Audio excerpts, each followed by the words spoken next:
Historians have to have evidence. Well, what kind of evidence do they look for? The best kind of evidence when dealing with ancient periods is to find evidence that goes back to the time itself. If you had some contemporary eyewitnesses telling you how Simon Peter died, that would be brilliant. Unfortunately, you don't have that. You would love, though, to have contemporary accounts written like the next day from the events. That would be great. Historians would love that kind of thing. Historians would love to have lots of sources.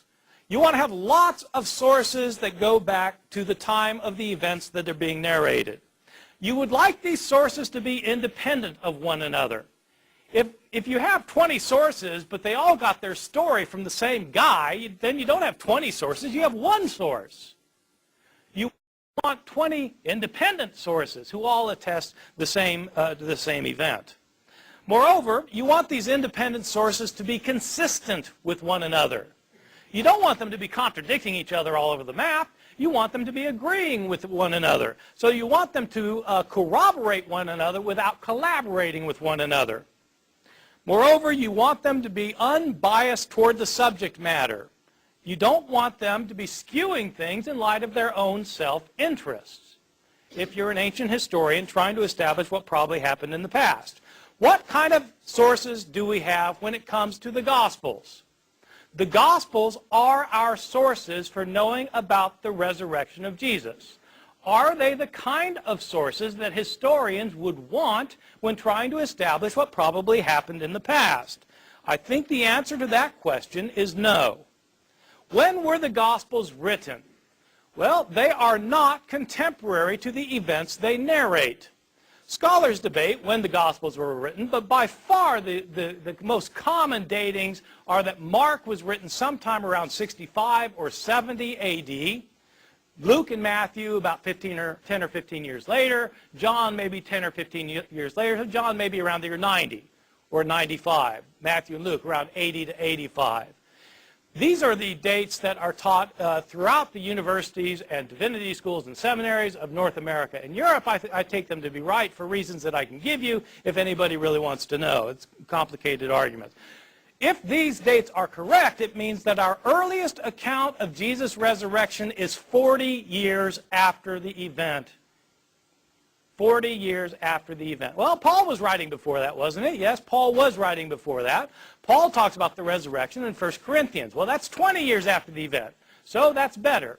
The Gospels give us the narratives. Paul makes reference to it, but there's a 20-year gap. You don't have somebody who was there writing about it. Second point, none of the authors were eyewitnesses. Paul himself indicates that he was not an eyewitness, and none of the gospel writers was an eyewitness. People, of course, call the gospel books Matthew, Mark, Luke, and John.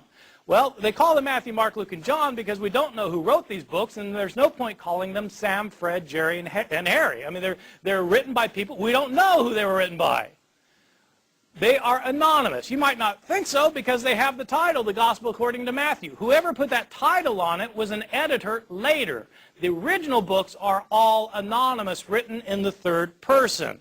Moreover, the followers of Jesus were Aramaic-speaking peasants from Galilee, lower-class men who were not educated.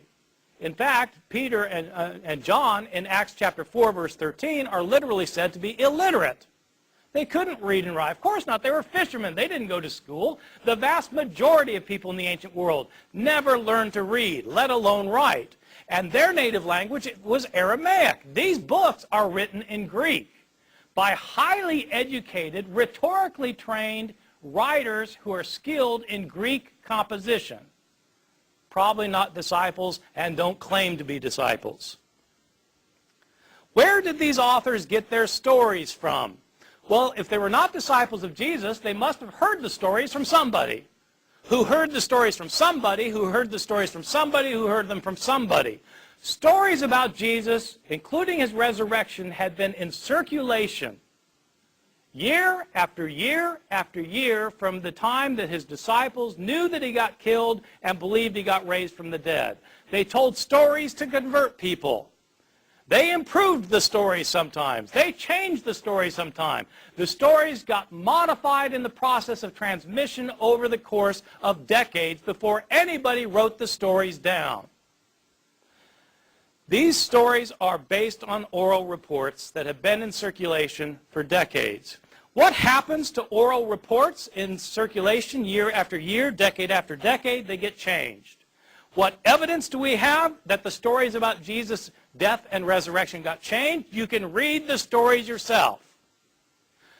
Simply read Mark's account of Jesus' death and then read John's account of Jesus' death and make a list of everything that happens in both and compare your lists.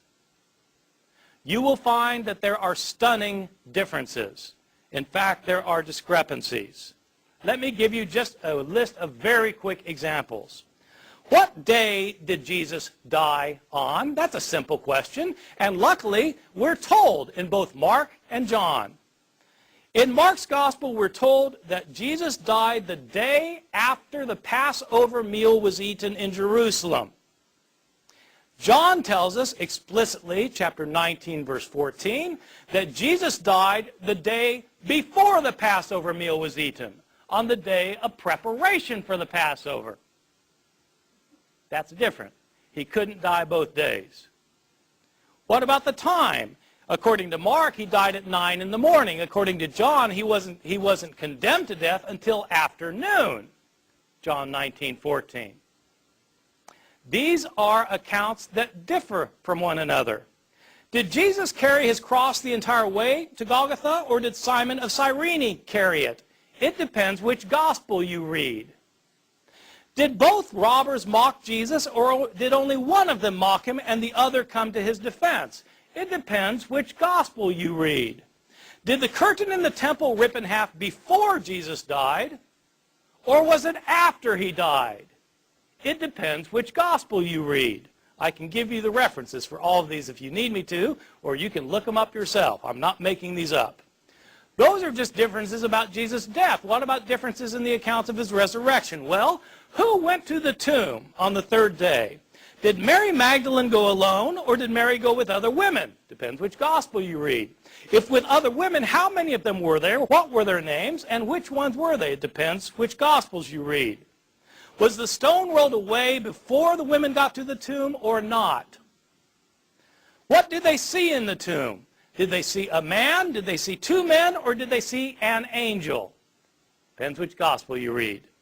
What were they told to tell the disciples? Were the disciples supposed to stay in Jerusalem to see Jesus, or were they supposed to go to Galilee?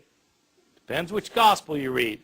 Did the women tell anybody, or were they silent about it? Depends which gospel you read. Did the disciples ever leave Jerusalem? Or did they never leave, or did they leave and go to Galilee? Depends which gospel you read. My conclusion, these are not reliable historical accounts. There are too many discrepancies. The accounts are based on oral traditions that have been in circulation for decades. Year after year, Christians tried to convert others by telling them stories to convince them that Jesus was raised from the dead, and they changed their stories while trying to convince people. These authors were not eyewitnesses. They're Greek-speaking Christians living many years after the fact.